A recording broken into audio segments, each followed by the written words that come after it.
আচ্ছা, তারটা অন্যদিকে নিয়ে নিই। এই তো হয়ে গেছে, সবারই তো অ্যাকোমোডেট করতে হয়, এটা আবার। আচ্ছা ঠিক আছে, রেডি সবাই? হ্যাঁ, আর একটু ওয়াইডে। হ্যাঁ, এই তাইলে সবারটাই আসে। কি শুরু করবো ভাই?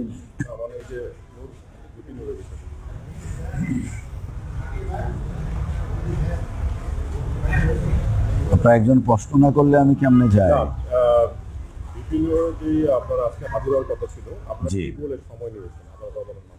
অসংখ্য ধন্যবাদ। আপনারা জানেন ঢাকা বিশ্ববিদ্যালয় প্রাচ্যের অক্সফোর্ড খ্যাত এই ঢাকা বিশ্ববিদ্যালয়ের সর্বশেষ নির্বাচিত ভিপি এদেশের চলমান আন্দোলনের, অর্থাৎ গণতন্ত্র পুনরুদ্ধার, মানুষের ভোটাধিকার পুনরুদ্ধার এবং সংবিধানে আমাদের যে মৌলিক অধিকারগুলো আছে সেই অধিকারগুলা সুরক্ষার জন্য চলমান যে আন্দোলন চলছে, সেই আন্দোলনের একজন অন্যতম রাজপথের সাহসী নেতৃত্ব এবং যিনি তরুণ প্রজন্মের কাছে অত্যন্ত সমাদৃত, সেই জনাব নুরুল হক নূর সাহেব গত 7ই ডিসেম্বর রাজপথে একটা বক্তব্য দিয়েছিলেন। সেই বক্তব্য মহামান্য আদালতের দৃষ্টি আকৃষ্ট হয়েছিল।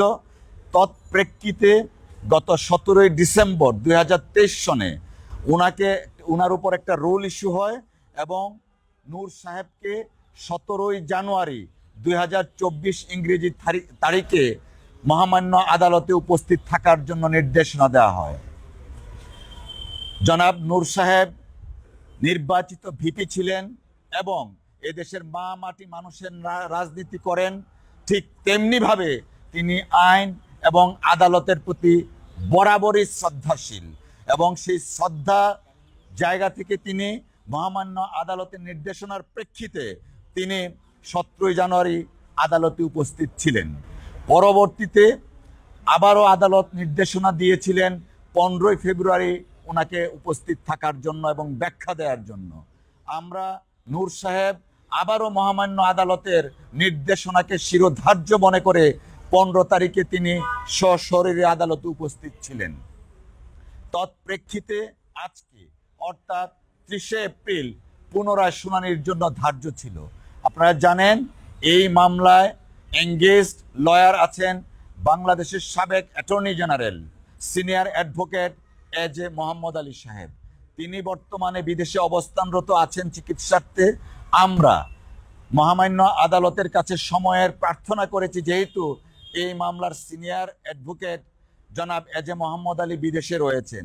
মহামান্য আদালত আমাদের প্রার্থনা মঞ্জুর করেছেন এবং আগামী 28শে মে এই মামলার পুনরায় শুনানির দিন ধার্য করেছেন এবং সেই দিনও জনাব নুরুল হক নূর সাহেবকে সশরীরে আদালতে উপস্থিত থাকার জন্য নির্দেশনা দিয়েছেন।